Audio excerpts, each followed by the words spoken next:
My name is John Henderson. I'm filling in for the world famous Ron Solheid, who's got a family emergency. He would normally be here. He knows what he's doing, and I don't. So just bear with me, and we'll get through this. And I'm supposed to, what am I? That thing follows me around, right? Okay.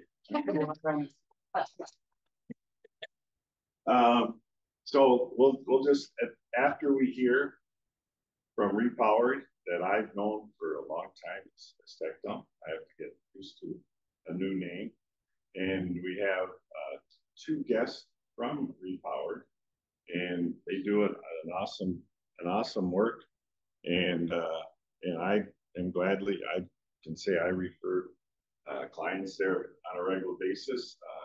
I refer some good clients, and I refer some rough clients too, and they can handle them. They do a good job.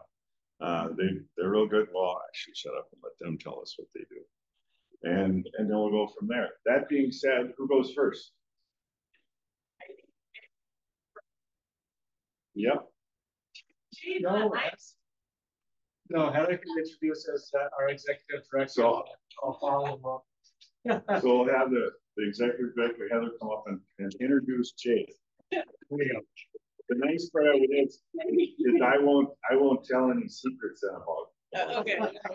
You can tell. I'll get those later. Thank you, Heather. Well, thank you guys all very.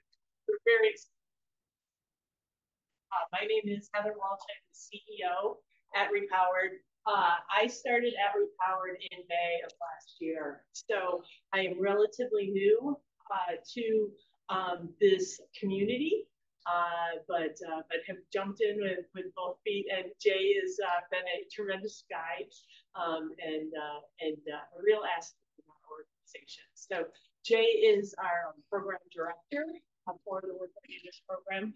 And he is the primary work-life navigator for each and every single participant that comes through our doors. With that, I'm going to actually hand it over to him. We put a lot of information together, and I'll let him walk through the presentation. But again, we want to make this interactive, so ask questions and interject as we're going through. We're extremely proud of our program. In the past year, we've had exceptional outcomes, and we're really proud of the graduates and the metrics that we're measuring ourselves for success. We're very proud of that, and we are looking forward to building on that this year. We'll share those metrics with you and some of the things that we're doing that we think are unique, that really solidify the program and the community and the connection that we're building with each and every one. So with that, that's the framework. I'm going to hand it over to Jay Grossman, who is our program director.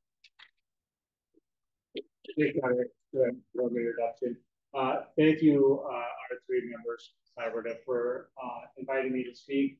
There's so many familiar faces in the room that I've had previous collaborating with. As formerly, I was a residence director for transitional housing. So again, welcome, Jesse, Micah, Bill, John. So too many to name. I know so many in this room already from previous work together. My name is Jay Grossman. I am the Workforce Program Director with Repowered, formerly known as Tectum.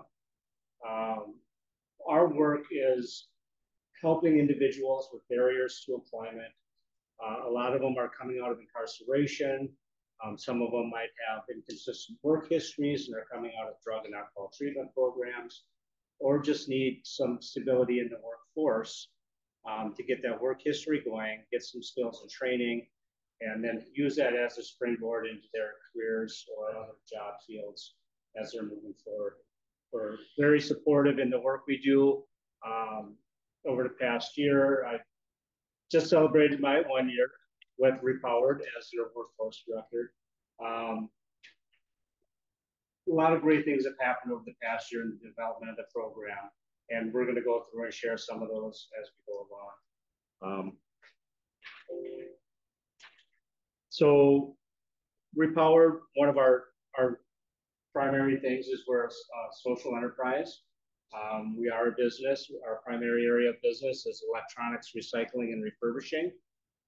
People in the community, businesses and organizations donate their old electronics, and that helps support our workforce development. We train individuals in all areas of our organization through the process of receiving materials and through the refurbishing and rebuilding of those processes. We also claim that is fair chance for people, planet, and technology.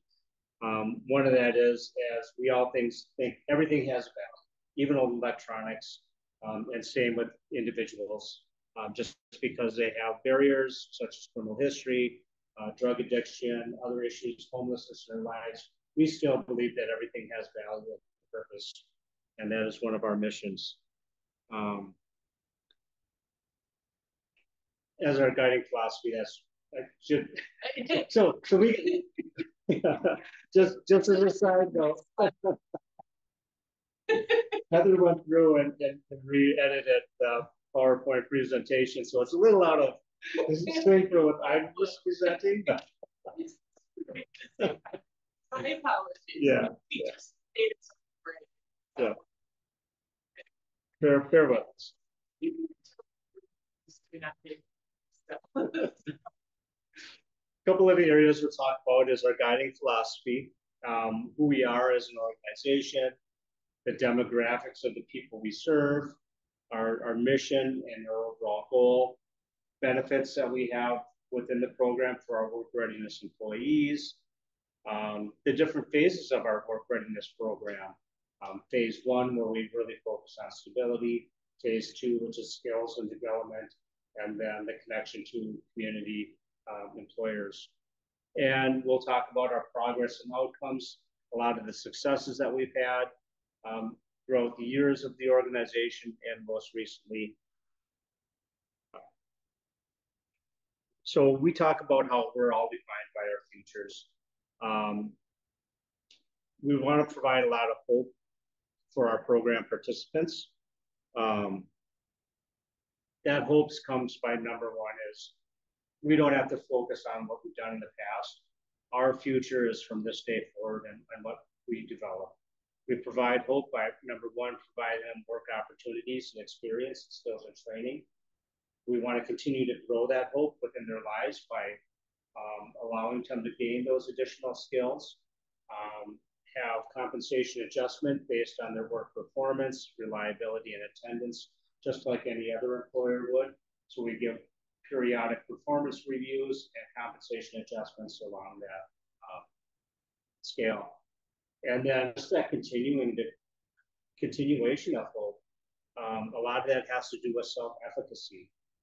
The ability for an individual to stand on their own 2 feet and have that desire to move forward, that perseverance. We want to encourage that through our program, that you don't always have to be asking. A lot of that times it's moving that from that ask, stabilizing yourself, and then having that self-efficacy, the perseverance to move forward in one's life. Our Repowered is, again, a social enterprise. We're located in St. Paul, Minnesota. We're located right off Vandalia and 94. For many of our work readiness employees, it's easy accessible by light rail or bus. We focus on the fair chances, again, for people, planet, and technology. We believe that everything has value. Again, we're an electronics recycling, data destruction, and refurbishing organization, so we are nationally certified as a data destruction organization. People are secure that when they bring their old electronics to our organization, that data-bearing device is going to be secure, it's going to be processed, and that any data on it is going to be either wiped completely clean, or we also provide the certificates of destruction, where we will completely destroy the data-bearing device, send that certification back out to the customer to verify that it has been destroyed.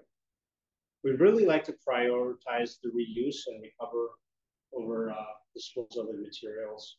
As we go down, we have 3 million pounds of electronics that are recycled every year. A portion of that is just goes into landfills. We would love to recapture all of that.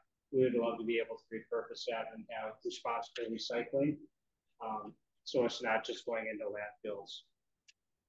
Over the past year, we've had over 200, is this yearly 230,000? No, it's 5 years. Past 5 years. Yeah. 230,000 devices have been refurbished. And that all goes to workforce training for individuals coming through our workforce development program. And supports our organization as well. Can I tell the story of the picture? Yeah, go right ahead. So, the lower picture, you see all the pink vests there. We do support a wide variety of activities monthly. This happened to be just a couple of weeks ago that SCA, the Pollution Control Agency, had a press release. They released their 20-year plan for the state of Minnesota in terms of what the initiatives and priorities were.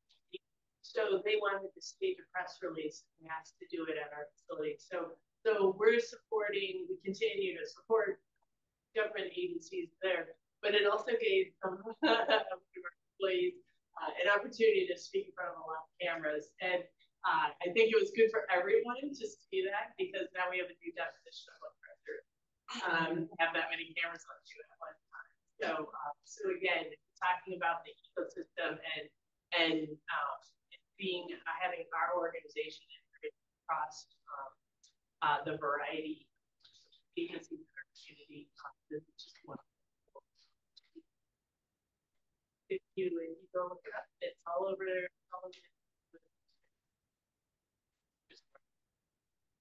Yeah. No, that's right. Another great thing, Repowered has 55 employees.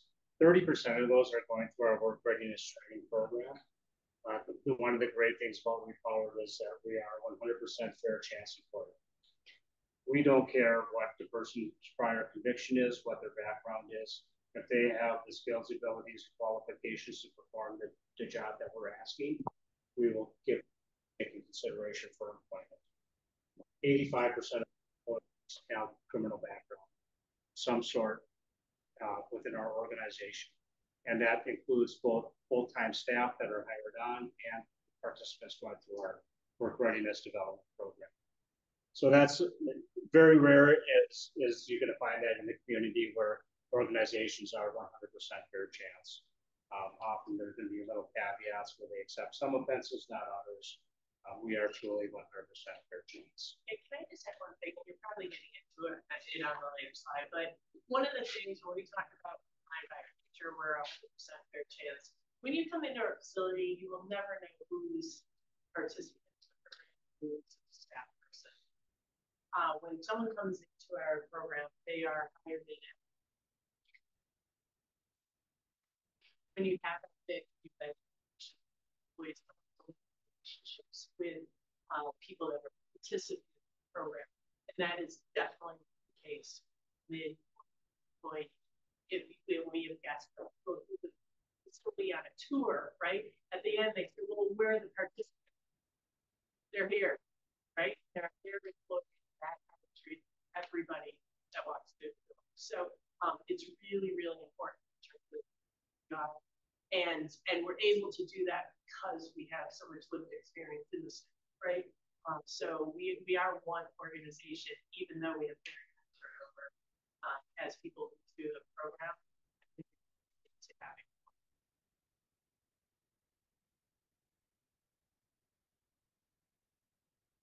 So now we're going to talk about a little bit about our demographics of the individuals that we serve. 91% have identified as a person of color. 68 have previously experienced homelessness. 98% have experienced some sort of housing instability. 30% have been diagnosed with a mental illness.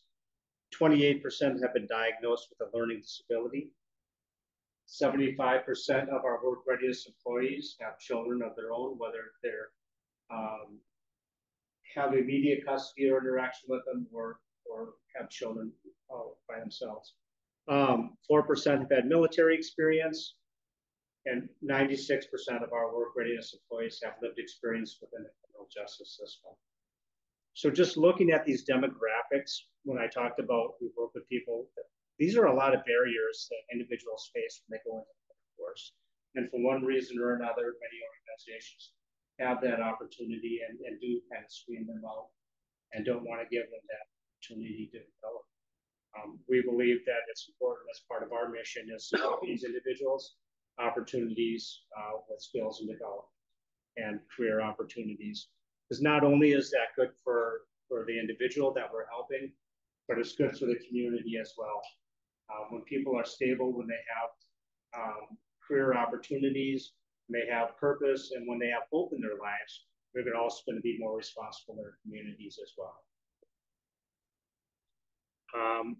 Our mission goal, like again, I went over that earlier, is to get hope, grow hope, and live hope. Just to reiterate that we want to eliminate those barriers by giving them hope. We want to grow that hope through performance and learning capacity as they go through our program. And we want to live hope by help creating with their own individual self-confidence and self-efficacy moving forward. We talked about, Heather brought up the point of that our work readiness employees are not treated any different than our full-time staff. We provide full-time benefits, healthcare to all our work readiness employees. Healthcare benefits start after their first 60 days.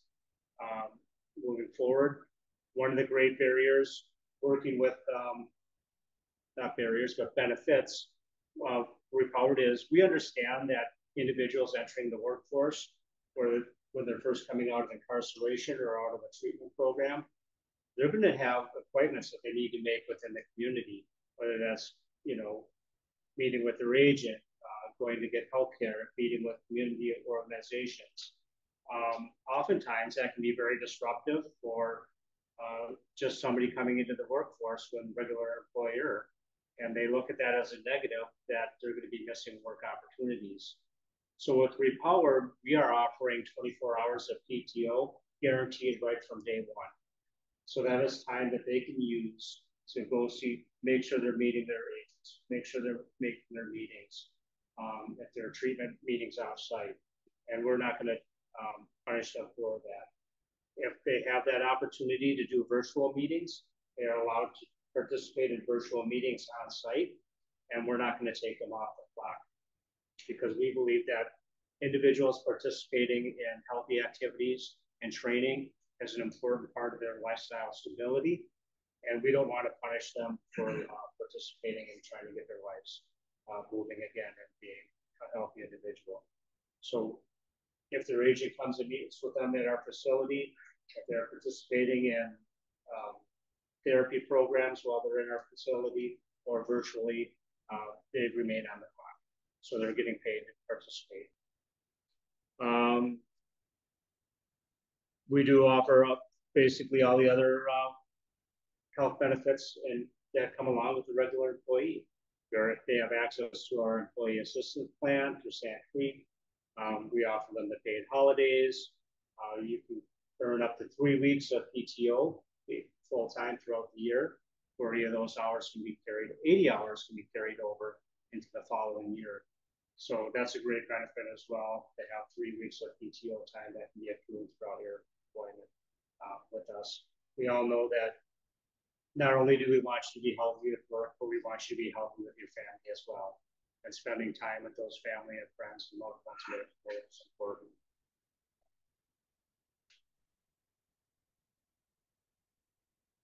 In addition to other benefits, we offer barrier reduction funds. So individuals, after they have completed our first 90 days of workforce training, they become eligible for what we call a barrier reduction grant. That's $1,500 that we contribute to that individual.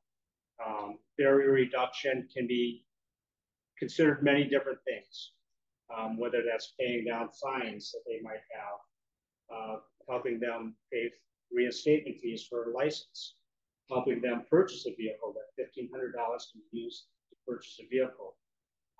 If they are moving from transitional housing into their own independent living, that $1,500 can be used to pay a deposit for their housing as well. Many different things that we can, it's very broad.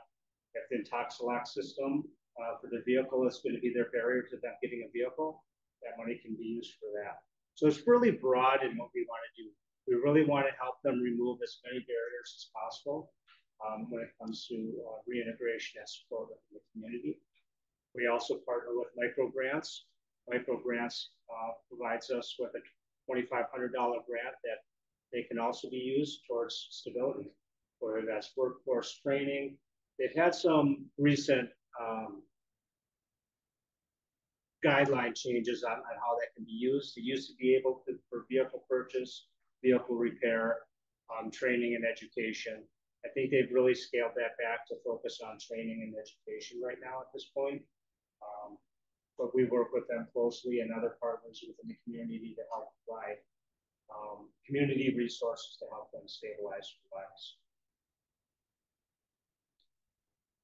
lives. So we've kind of talked about phase one and phase two. Phase one is really that stability phase. We work a lot within that aspect. We know that there's many challenges, whether coming out of incarceration, just re-entering the workforce from drug and alcohol treatment program. We really want to focus on that stability piece. And that's really the first 90 days or 500 hours of their work readiness program. What we do is we provide additional skills and training during that phase. We do sit down, we do case management, kind of find out what are areas of their lives that they're struggling with, where do they need help. We have a therapy group called Creative Caponia.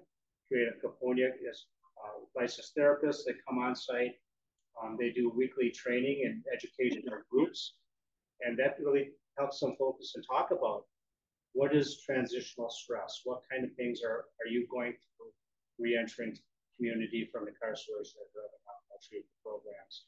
How do we help stabilize that process so you don't have that overwhelming feeling of anxiety or stress within a normal reentry situation. They also do one-on-one therapy with individuals. So if somebody wants to have more private one-on-one to help stabilize their lives, that is provided to them free of charge. Additional benefit works wonders in helping individuals stabilize their lives, getting back into the workforce. But we all know that there's things that we want to talk about. Yeah, transition is stressful, reentry is stressful. How do I work with my family? I've been incarcerated for 5 years, and now I'm coming home. I have, the mother of the children are there, and now we have to navigate of whose responsibilities are whose, and that can be stressful. Creative Caponia does a great job of helping them work with that process and identify challenges. Not only can that be used as an individual therapy program, but their spouses and families are welcome to come in and participate with that as well, free of charge. So we're real happy with that. So I just like to jump in because one of the things that I did the nuance here that is worth pointing out is that the group sessions during phase one are required. Everybody's required to go weekly to a group session. There's structured conversation and it's about change. It's how you respond to change those first sessions. But the one-on-one is optional, right? And you might think, well, who uses that as their stigma? And I think that because there's the group session, because there's zero stigma around getting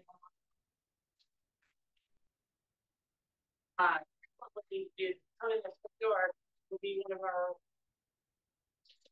there, and they're waiting for the therapist to show up because they have a one-on-one session schedule. And we're very open about it. We talk about it. We say we're really pleased you're taking advantage of this benefit, right? Like, we want you to be self-aware, and if you need help, ask for help. We're going to get you help, right? And so we're very open about the communication. This is not something people are hiding, thinking, to try and get it quietly. But we talk about it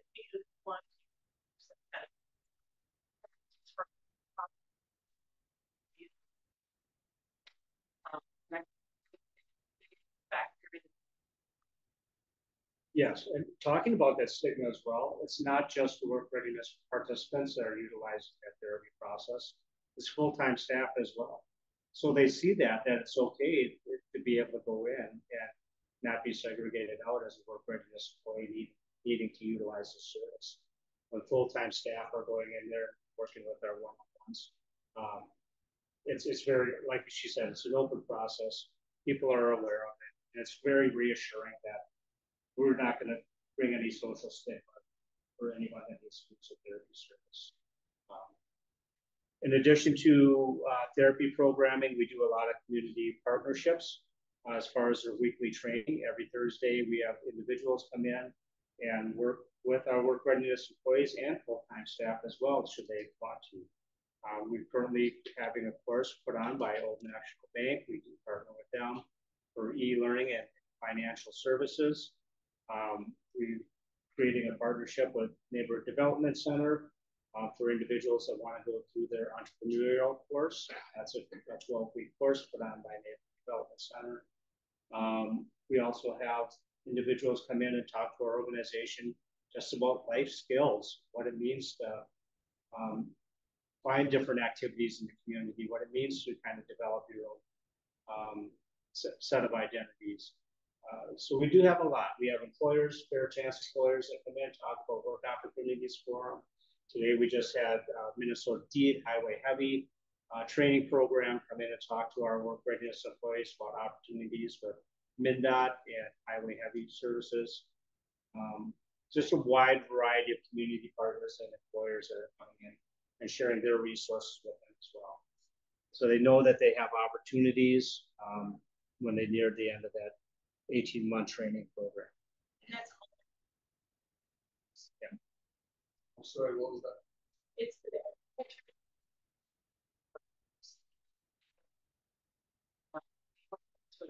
showing up the Last question. Yeah, feel free to.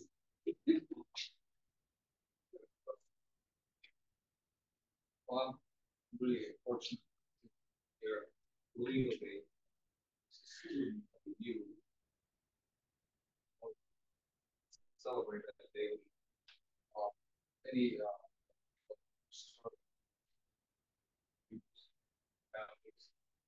it's almost these are not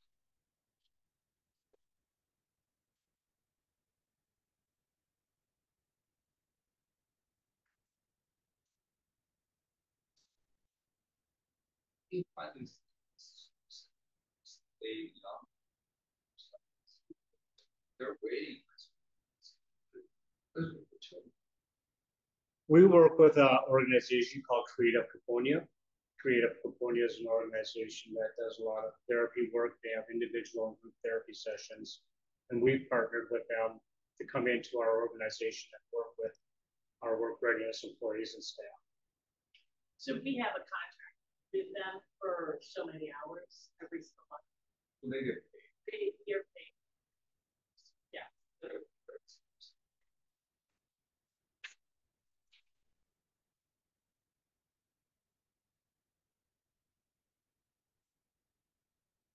We, as many employers know, it's just great to the benefits of having a healthy employee, somebody that's stable, far outweigh the cost, the individual costs of being able to provide that opportunity for them that have that session. Because we all know that it's a work-life balance. You know, you can be fine at work, but if things are chaotic in your personal life outside, that's going to affect your work life, and vice versa. Your work life can affect your personal life.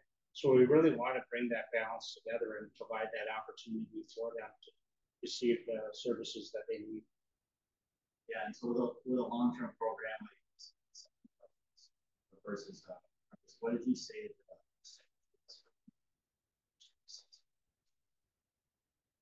We did. I believe that. I do have that statistic. It's not on here right now. I would believe that 75% is Pretty high. So it's pretty high as well. Correction question is, what do you, so in a long-term program, how do you monitor weight cuts?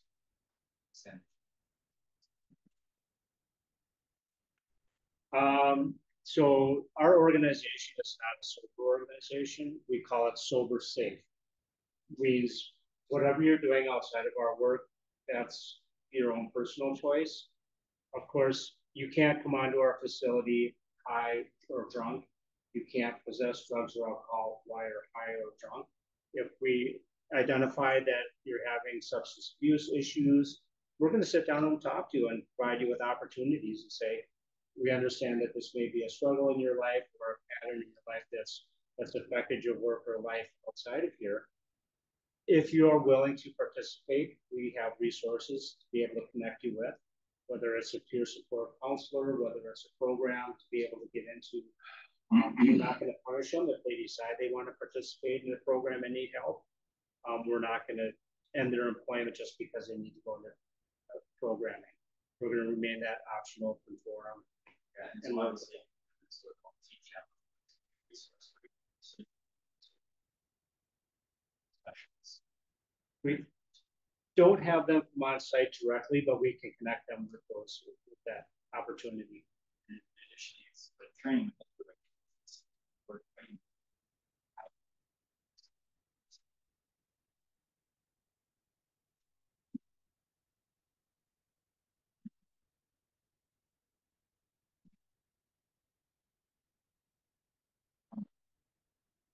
Requires portable work.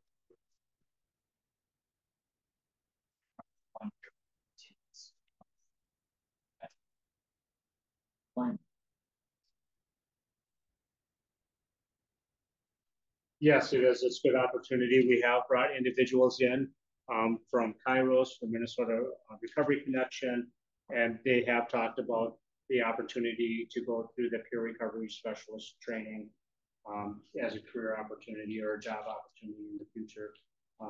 We could discuss that later and have you come in as talk as well. But we do have a number of resources in the community related to individuals should they want to go to that peer recovery specialist training. And can I just add one detail to that? Those questions is we do take it very seriously, right? So Jay says sober safe, but even to the point where just to relay a scenario, somebody came to work reeking of pot, right? Their jacket and stuff like that. They came in, they put it in the locker, got to work, and it was unacceptable. We could smell it, so that person needed to remove that so that we would not they couldn't do that. So they had to leave, right? Like this was unacceptable. This is behavior that they had outside that was impacting the organization.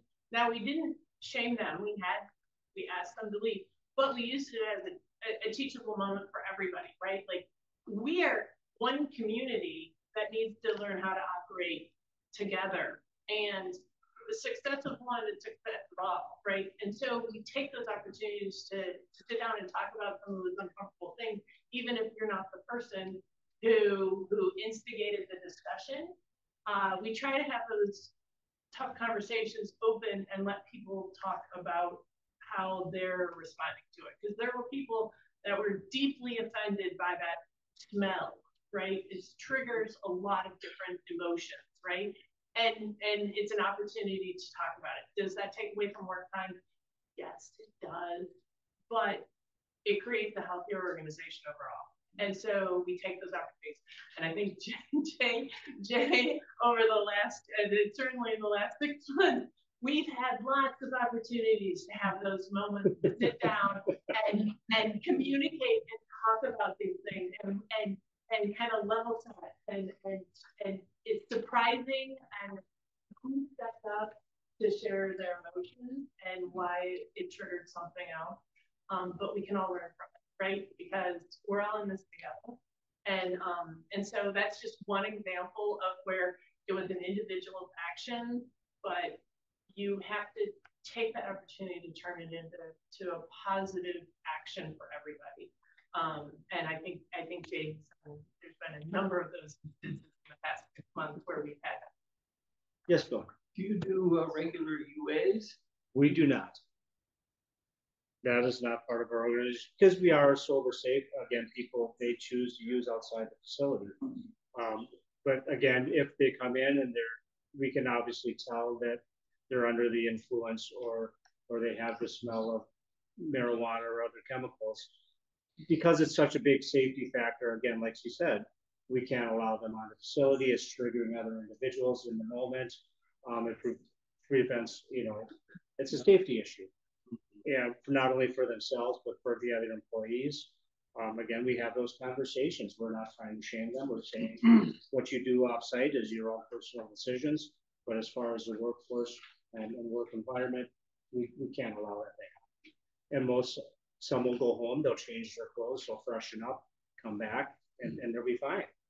Other times they may just choose to take the rest of the day off and then come in the next day. But we work with those individuals on an individual basis. Do most of the people, or how many of the people that go through the program end up becoming, or do they move on? Really, it depends upon the growth of the organization. If our organization is growing, then we have more opportunities for individuals to become full-time staff. But a lot of times, individuals choose to move on and find their own careers, because that's ultimately what our goal is to do, is to help them discover their talents, their skills, their abilities, and connect them with career opportunities in the community. Again, our organization, and we'll talk about this here in a second, we can train anybody really within any area of our organization. It's not just the recycling side. It's not just the refurbishing side. We've had the opportunity to train an individual into our HR payroll department. We've trained somebody into our health safety officer position. We have inbound sales opportunities for individuals who want to learn about our sales department. We have a retail store. We have e-commerce department. We have a team that drives straight trucks in the community, so if they want to have experience driving a truck. We have a wide variety of opportunities to train people in a prospective field based on their skills, abilities, and interest. I believe at one time, 40% of our graduates did become staff as our organization was growing. Again, with the economy, if our company is not growing, then we can't continue to hire on, because then those positions would be filled with our work readiness employees. So we try and keep a steady balance of 60% of our employees are full-time staff, and roughly 30% are going to be our work readiness employees. I think what you guys do is just unbelievable. You have some movie. And then so with outside watching it this many years, so in the transition from your organization to something like a mainstream, it's big employers, is there a study that reassures that there's equal, less, or more danger or safety factor? Because there's this myth that because somebody has a criminal record, they're all bad people. Many of them were just in the wrong place, wrong circumstances, wrong choices, all made. So, what kind of study do you have with your employer that the safety part is somewhat predictive? Is it something? Because there's a book. In fact, we used to call, I don't know what it's offended, they used to do what we call a white crime. It's not used anymore, soft, serious crime. So how do you deal with that? Really, that's not our fair chance hiring side of the organization. We do a lot of community outreach, to work with a lot of community partners to talk about fair chance hiring and what that means for an employer. That's really kind of a side subject, but yes, a lot of companies have that fear of what happens if I hire an individual and somebody sues me for a negligent hiring practice. Statistically, we can bring on facts and say, nationwide, there's less than, out of all the companies and organizations that people that hire, there's probably less than 300 that actually get sued for negligent hiring practices. What percentage? Less than 1% of the organizations. And the number that actually go through and succeed in the negligent hiring is really infinitesimal. It's very small. Folks are motivated, right? Right. Very. You have to channel that energy. But it's a challenge of changing the perception of the employer and the company or organization as a whole. They perceive risk because somebody has a felony or a background. They're perceived as not making good decisions. They're perceived as being a risk to the community, when in reality, it's a challenge. Go ahead, Marlon. Insurance companies sometimes in your second chance. Dealing with it currently as you shop for new insurance for the fastest way. It's a thing. So like something that I never really considered before. How we're in that stuff before we hired. And they do delineate, right, so it doesn't matter how many years ago, but it. Not just people that we serve in our organization, right, which is a factor as well. Also, for staff. Yeah. What does that mean? They're more strict. They're more strict. They're less likely. So for example, right, everybody needs drivers right now, right? You need drivers, right? If you had an offense where you ran away from the cops on your feet, you could be a driver. But if you jumped in the car and drove away and they chased you, you could never get drivers, and you could never get insurance to be a driver. Even if you're good enough to get away. Even if you're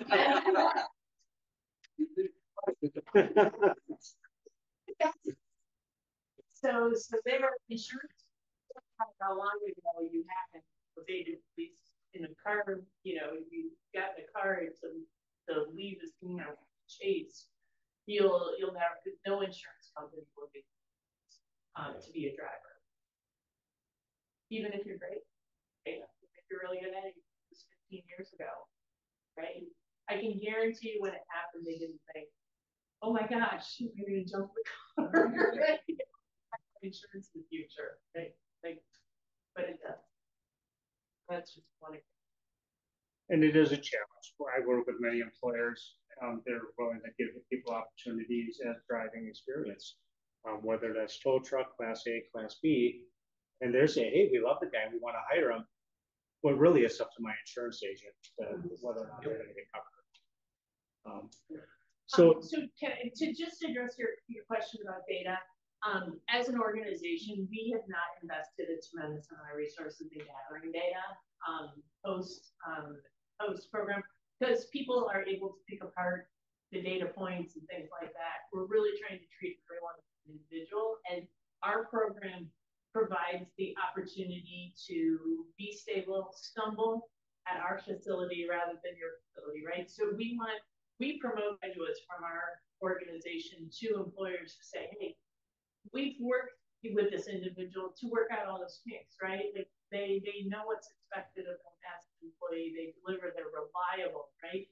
They will show up whenever they say they're going to be able to show up, work hard, and deliver on the commitments. You know, I tell we do a lot of work with employers, and I'll tell you, there's a couple challenges they have. One is internally, insurance is one, but the other one is internally. The employer says, yeah, we want to be a fair employer. We want to give people a chance, but they need to do some internal marketing. They hire folks, and if it's not organized and openly communicated, right, other employees find out about it kind of backdoor, and then they get nervous, then they making up their you know, things like that. Whereas it needs to be culturally, they need to, and I think we'll see some of the momentum. They're phenomenally loyal. They, I will tell you, there was sanctions. Folks that I've worked with in entire career, right? They're definitely force that we need.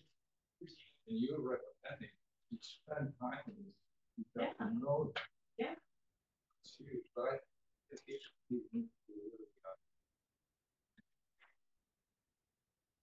And many yes, yep. And that's, you know, all over the place when it comes to fair chance hiring. And, you know, we can talk about that more after. So, you know, with different organizations and programs and advocacy that we do as well.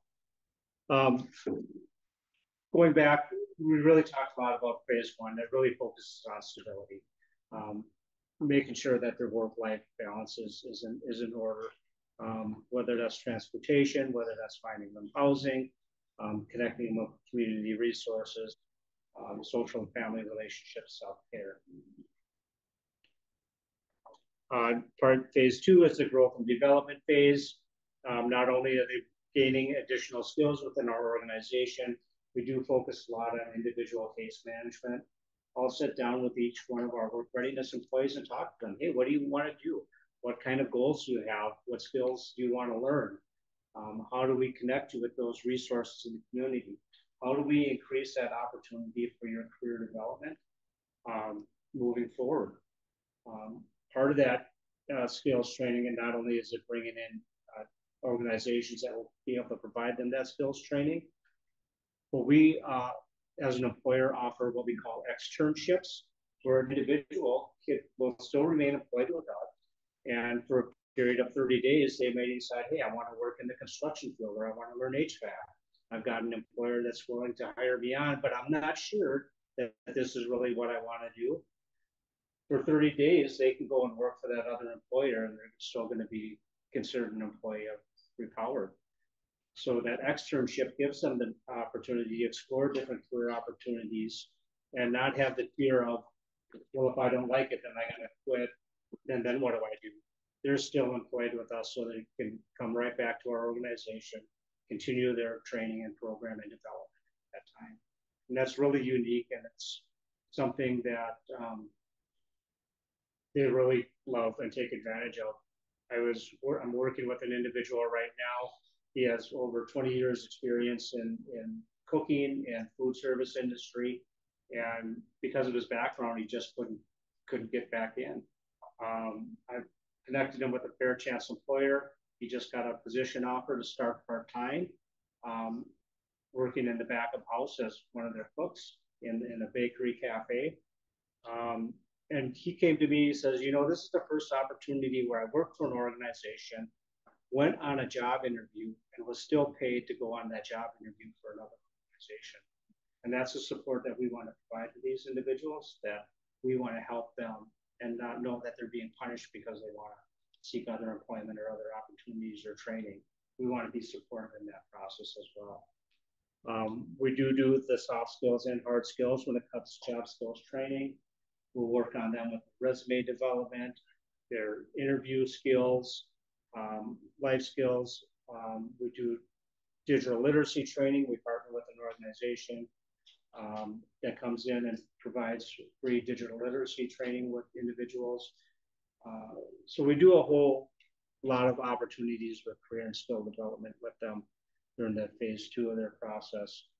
And because we are an 18-month program, that doesn't mean that a success means they have to stay there that full 18 months. Stabilization comes in many different forms and many different timeframes for each individual.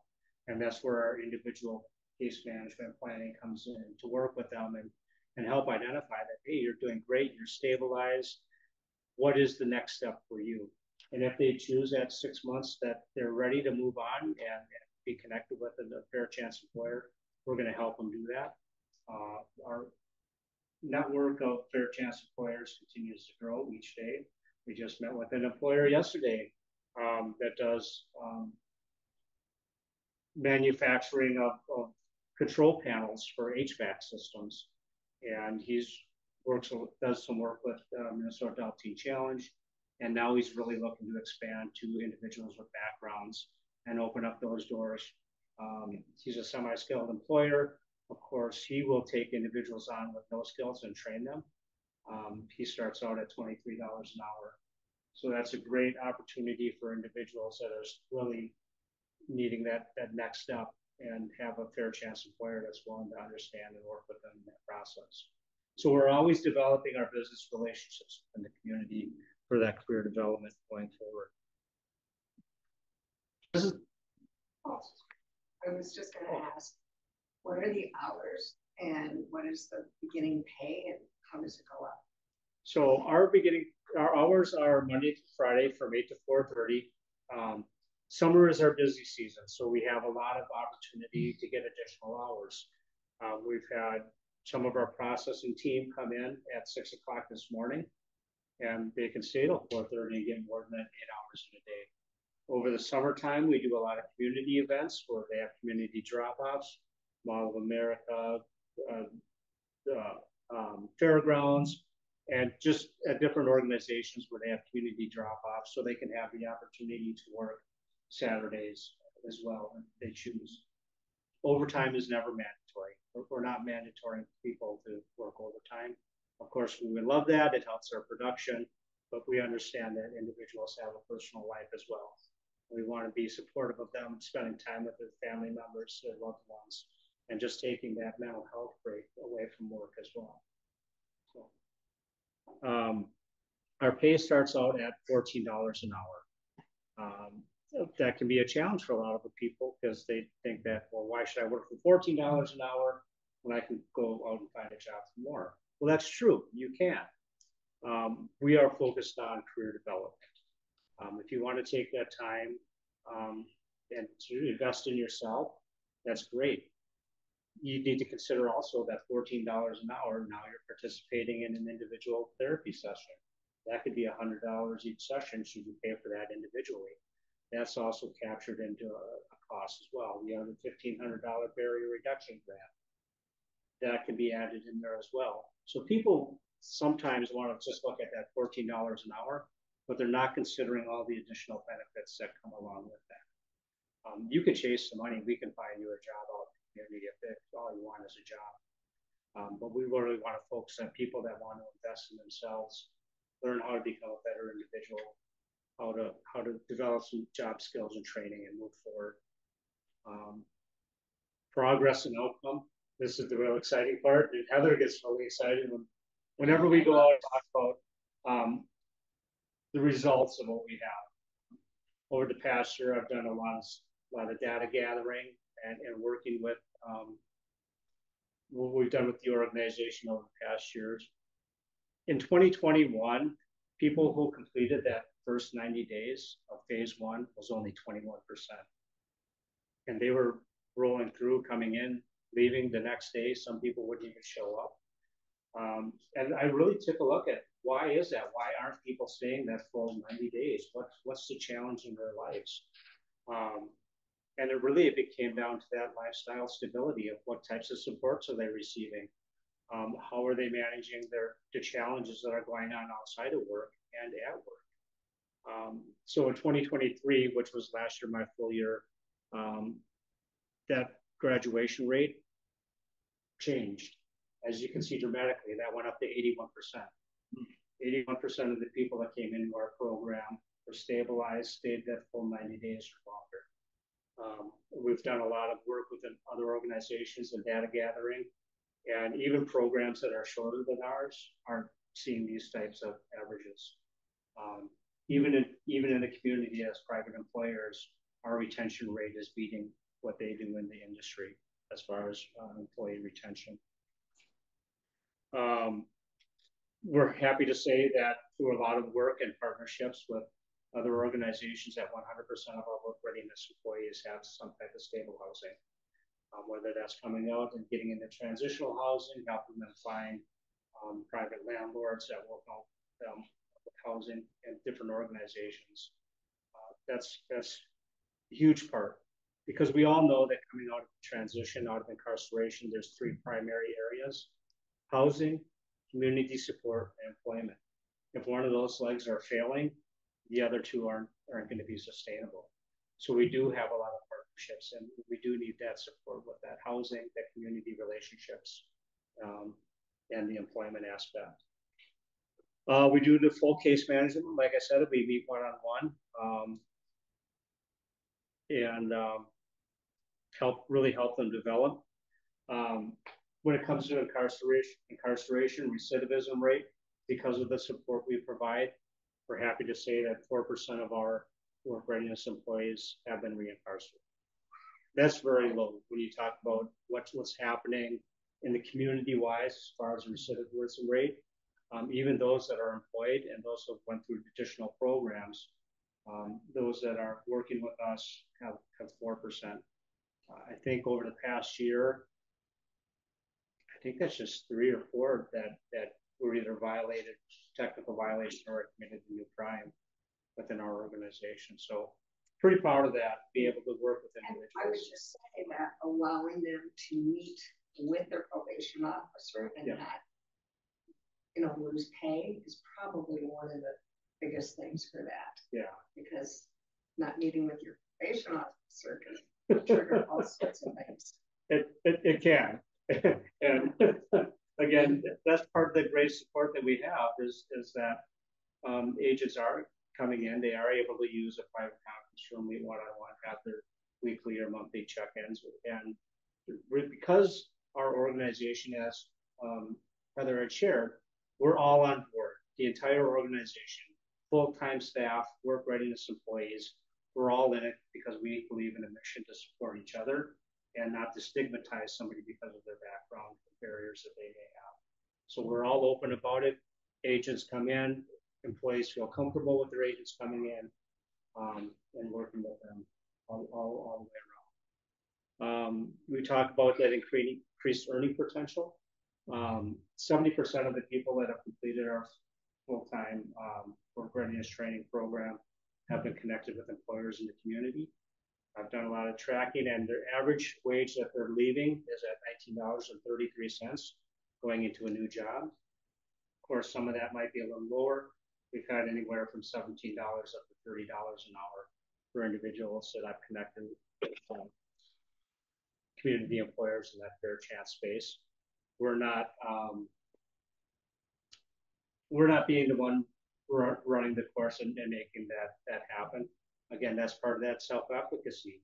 We want them to be able to navigate that workspace themselves, to be able to increase that self-confidence. I will tell you who the fair chance employers are. I'll tell you what segment of industry they're in. I'll tell you whether or not they're hiring. And part of that is for them to be able to make that next step, go through that application process, have that good resume. We're going to work with them on interviewing skills and help them. So 70% of our graduates are leaving our organization with employment in the community.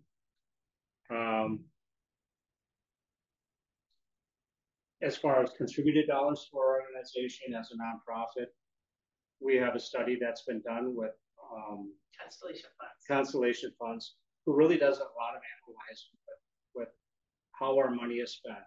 People that are contributing and donating money to our organization to help support us. For every $1 that's contributed, it has an upgrade of a $3 value to our organization. And Heather she's more in the weeds on that. Yeah. So Constellation Funds is the fund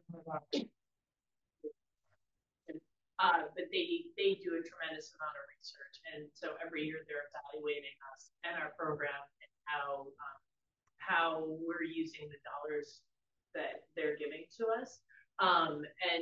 So they did an impact analysis. They determined that so we have a third party outside opinion that for every $1 that gets invested in Repowered, $3 of value goes to the participants, right? So every $1 you put in, we are actually creating value. That goes a lot towards earning potential.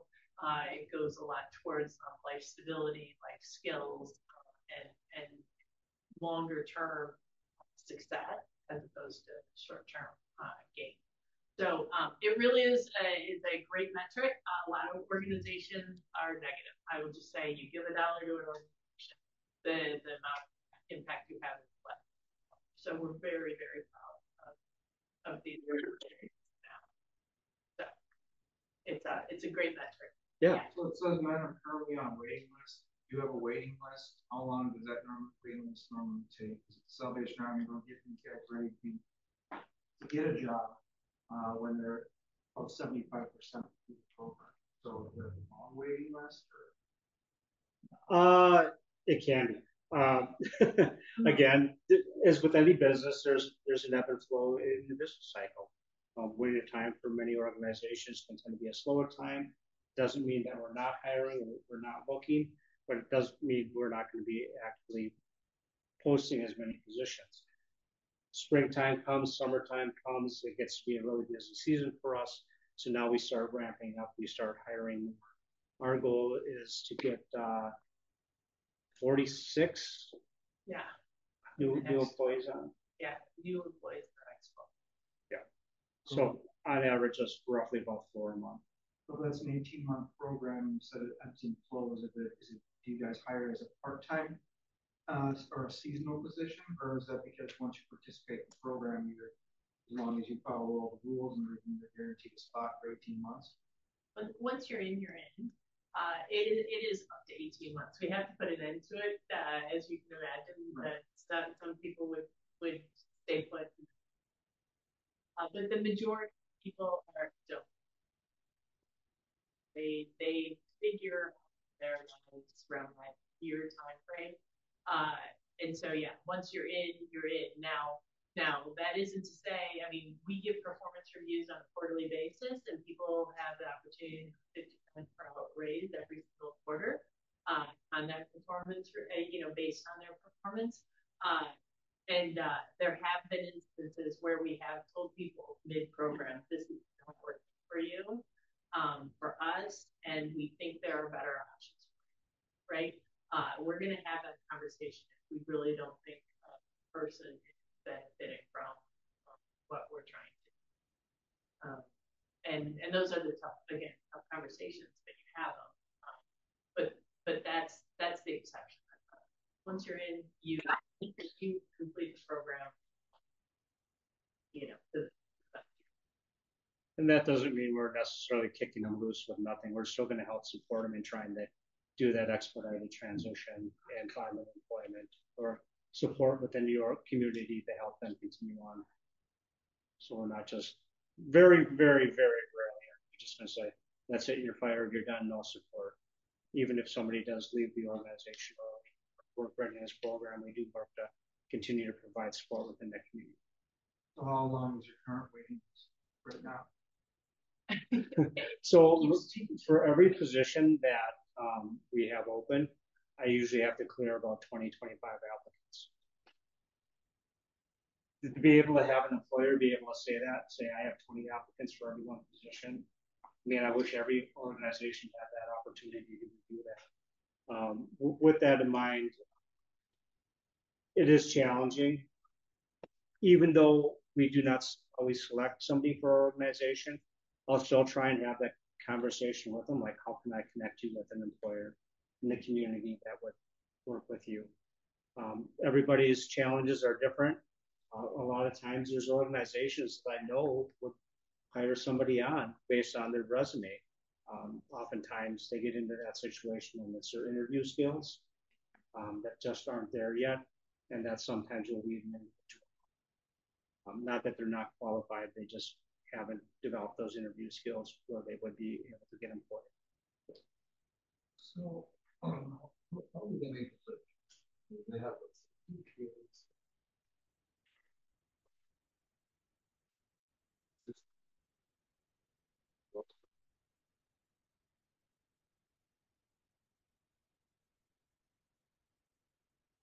That's the challenge. We can't solve everything. That's why we try and work with a lot of community partners that are going to help support them. We have a partnership with Keystone Cooperative, which is a food shelf, community food shelf. They actually drive a vehicle or their mobile food shelf to our work site once a month.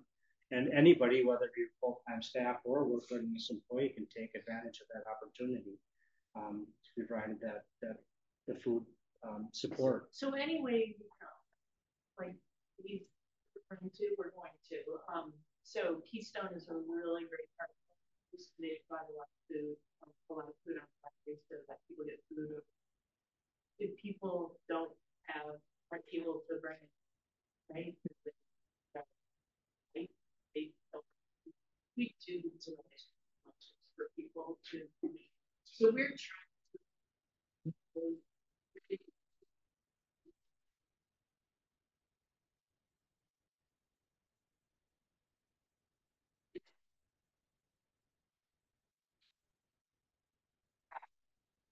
the,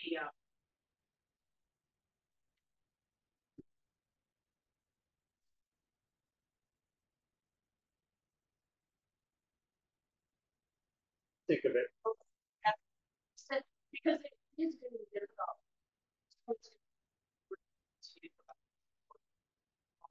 Just the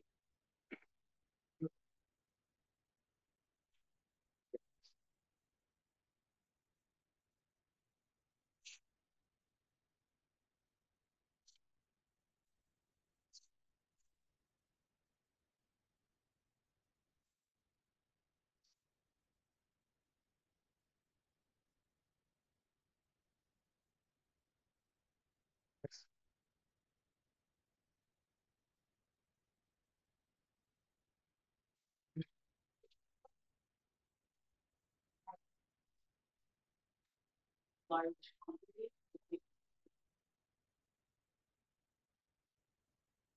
We'll have those conversations here during our local time. Yep, so right now. Yeah. We're going to, go ahead. We have one should come online. It's just how can people be referred? So on our website, there's a phone number they can call, and they can get our online application link, or they can I'll leave my contact information with you guys. They can email me directly, and then we'll provide them with online link to our application.